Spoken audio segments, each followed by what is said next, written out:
Hello.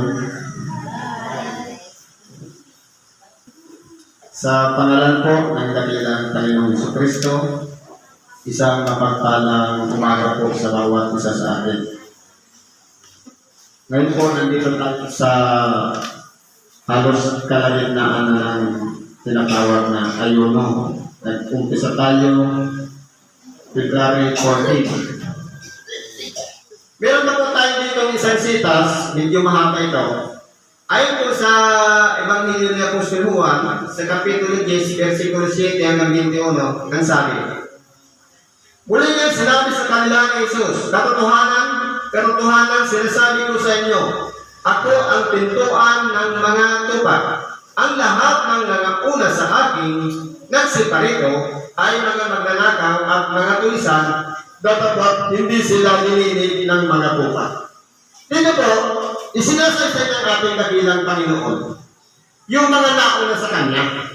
Walang iba, yung mga iskribas, mga parisiyo, mga sadusiyo.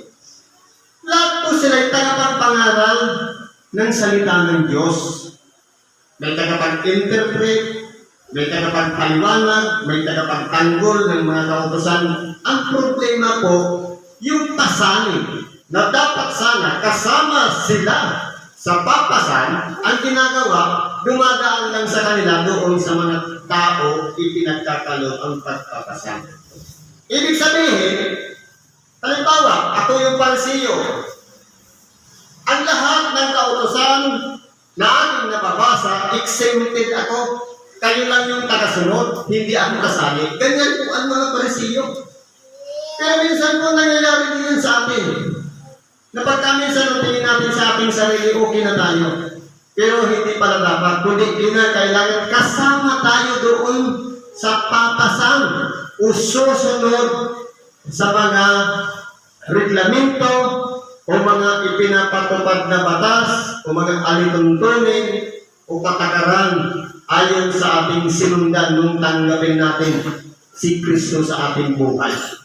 Kaya kinakailangan po, maging tapat tayo sa Diyos, gawin natin kung ano yung sinumpaan natin ng malinis mula sa ating kalooban na hindi pa kunwari na nagpapakita lang tayo na pagiging isang mabuting tao sa harapan ng maraming tao, pero sa kaloob-looban pala natin, isa pala tayong mandarambon na walang iba ang hingan, kuhanin ang mga laman ng pulsa ng mga miyembro upang mapunta sa pulsa ng tagapagpahayag ng salita ng Diyos. Dapat hindi po ganun.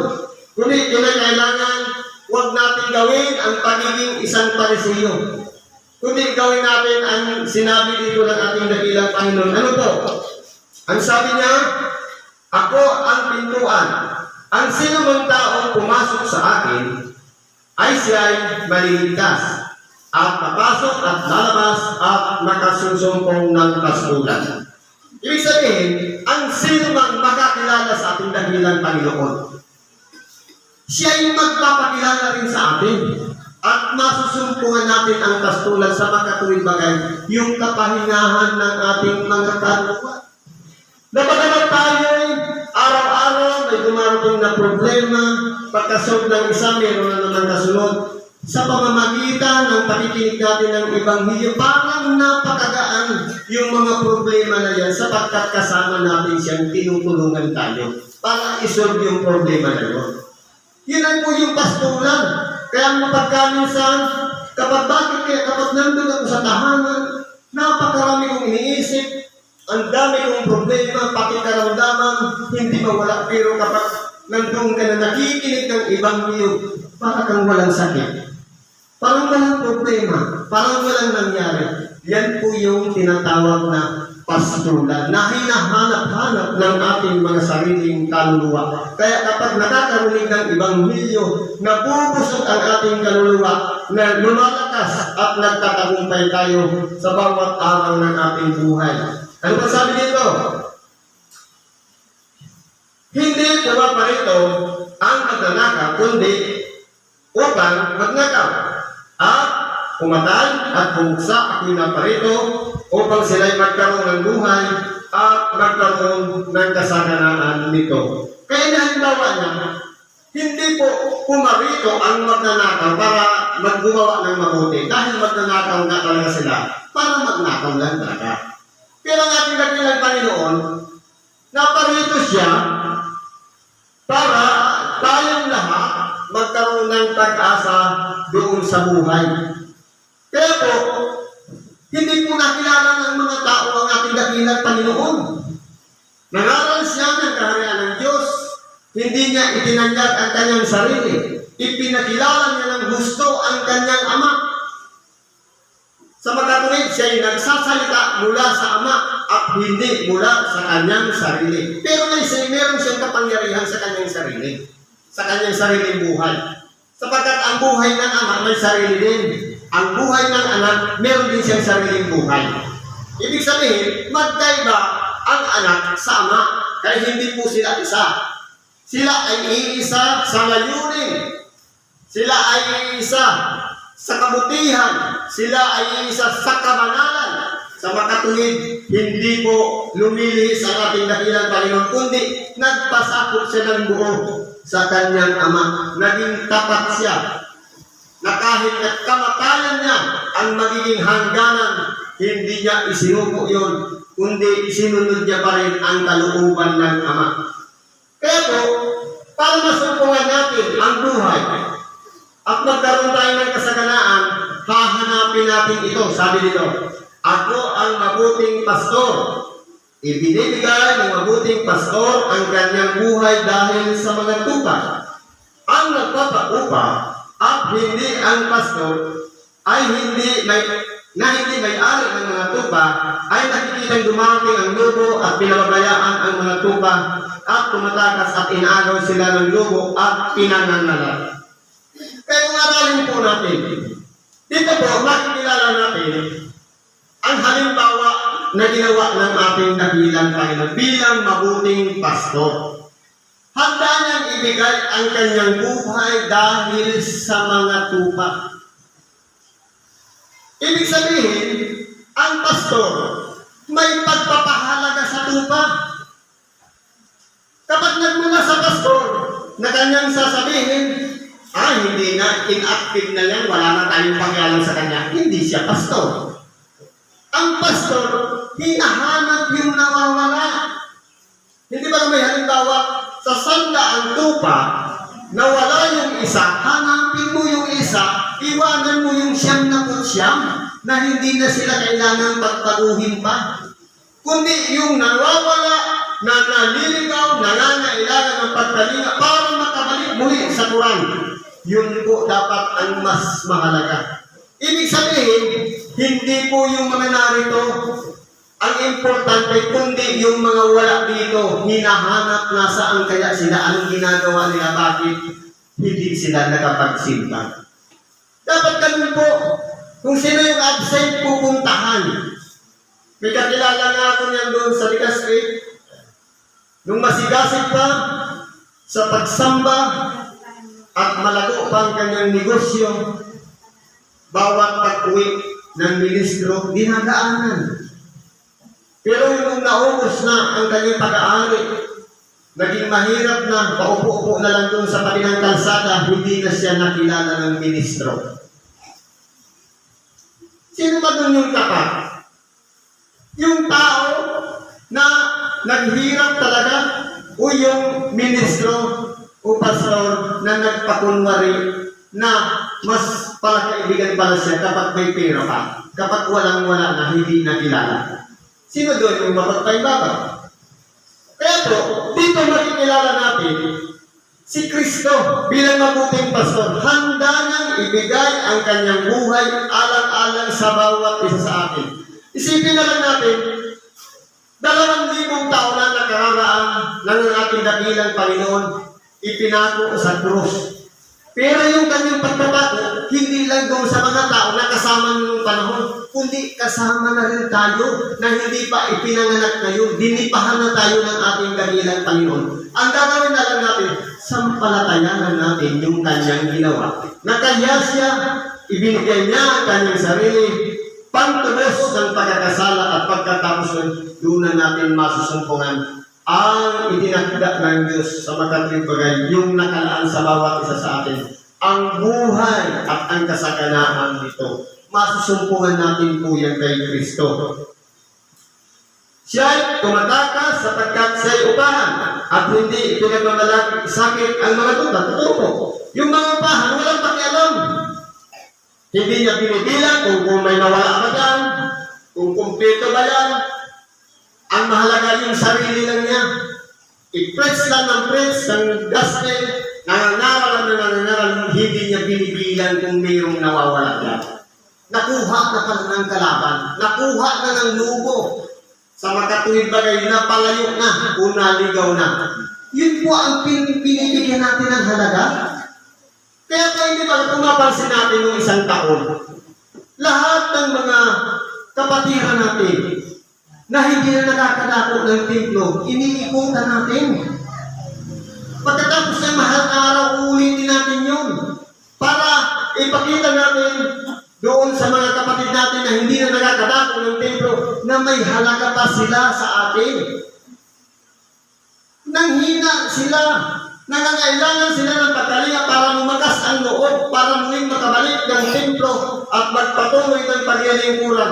Ngayon kung nangisipin natin, wala tayong pakialam sa kanila, nasaan yung pagiging pastor. Kailangan natin nakuhan yan. Sila yung mga nawawalang tupa. Ano po sabi dito?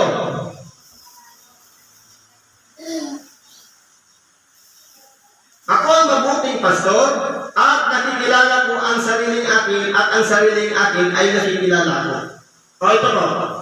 Kinakailangan kung tayo may pagpapasakot sa ating dakilang Panginoon, kikilalanin natin siya ng lubusan. Papaano? Hindi lang sa pangalan. Kilala ko si Kristo. Kundi kilalanin natin si Kristo, pati yung kanyang mga aral. Ano ang mga sinabi niya? Sabi nga natin dahil, ang magmakahiya sa akin at sa aking ibanghelyo ay ikakahiya ko rin naman sa aking Ama sa langit.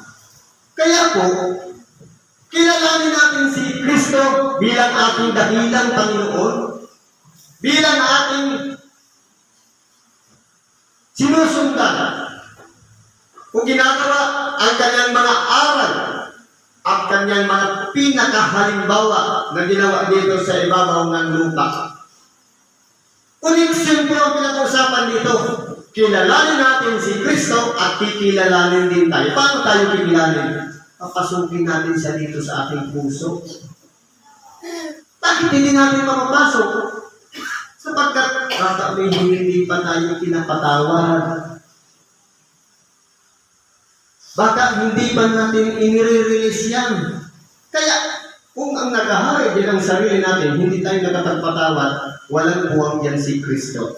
Sapagkat ang nariyan pa rin, galit at puot, kalaban niya ng Diyos. Kaya po magpatawad tayo para patawarin din tayo ng Diyos. Ano ba sabi dito? Gaya ng pagkakilala sa akin ng Ama at ng Ama ay pagkakilala ko at ibinibigay ko ang aking buhay dahil sa mga tuta. Kaya kung paano po ang Ama at ang Anak sa pagkakakilanlan nila sa kanilang sarili, kinikilala din naman ni Kristo ang sariling Kanya.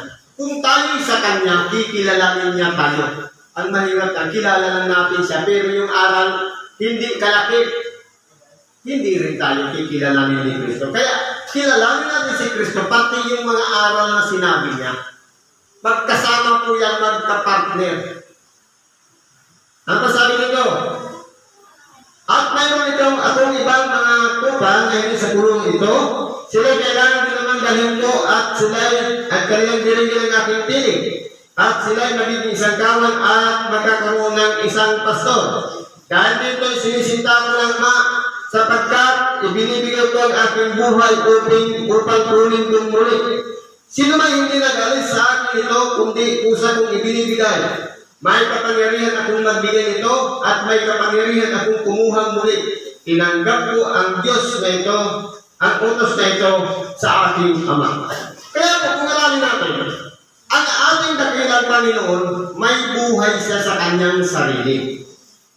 May kapangyarihan siyang ibigay ang kanyang buhay, may kapangyarihan siyang kunin muli. Kaya po, nabuhay siyang mag-uli. Dahil sa kanyang kapangyarihan at kalooban ng Ama, utos ng Ama sa kanya, na kinakailangan niyang ialay ang kanyang buhay, at pagkatapos yun siya ibabangon. Hindi ba 3 ulit yung sinabi na siya ay daraan ng mga paghihirap, pagkatapos nung paparusahan at pagkatapos 3 araw ay muli sa buhay. Tinanggap niya yung utos na yun sa kanyang Ama. Kaya alam niya, sa kanyang sarili, ang kahihinan niya, na pagkatapos niya mamatay, mabubuhay siyang magtuli. Kaya mayroong kapangyarihan ng ating dakilang Panginoon sa kanyang sarili para kuhanin muli ang kanyang buhay. Sabi nga ng iba, nung si Kristo daw namatay, umakyat sa langit. Hindi po.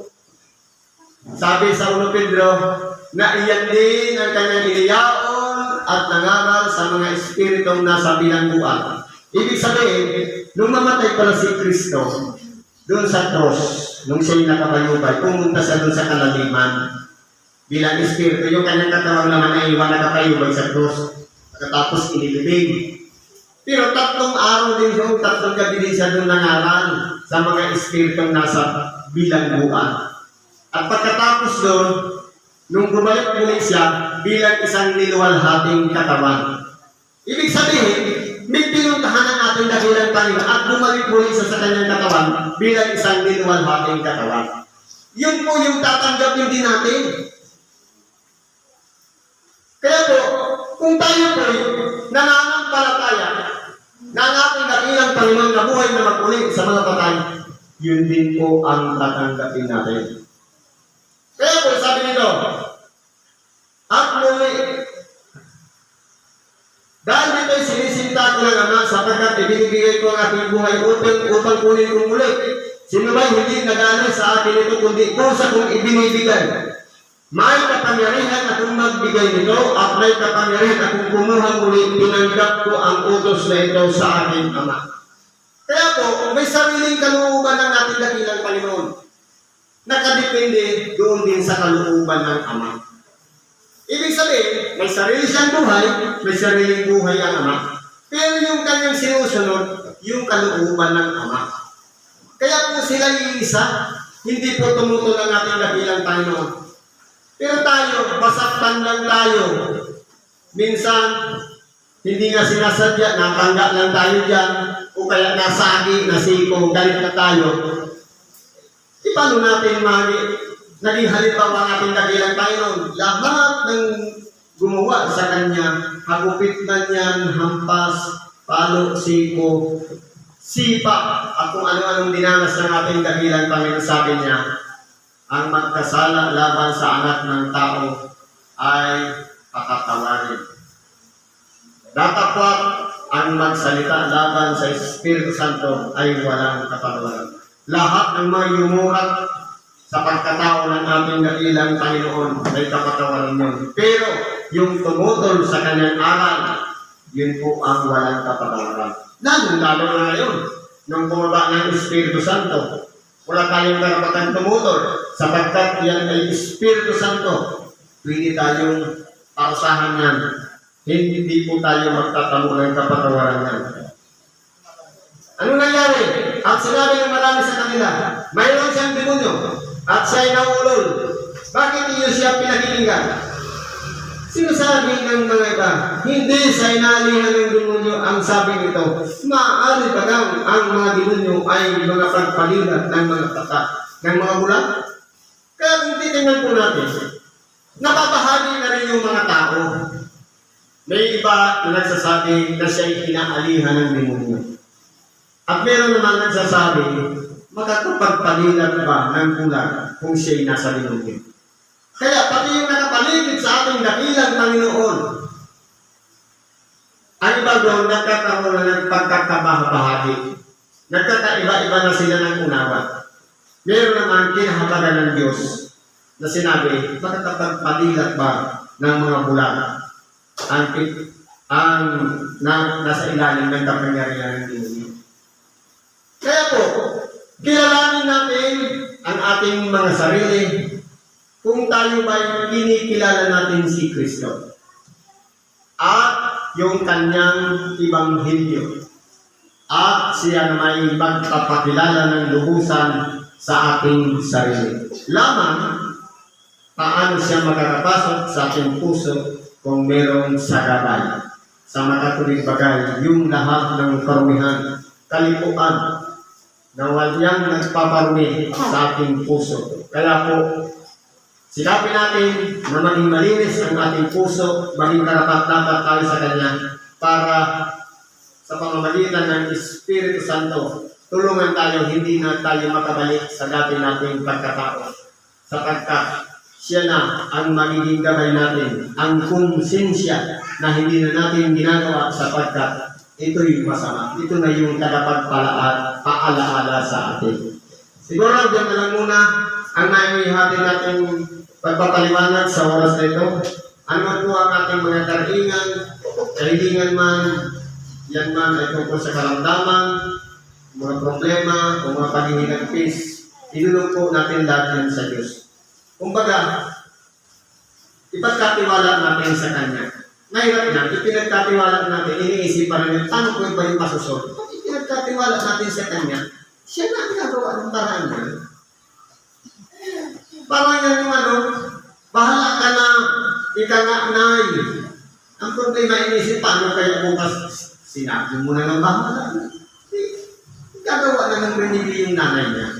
Dapat ganun. Ipinagkatiwala natin sa Diyos, hayaan natin siya. Bubuksan ang ating kaisipan para makagawa tayo ng isang mabuting pasya. Salamat po at pagpalain tayo ng Diyos.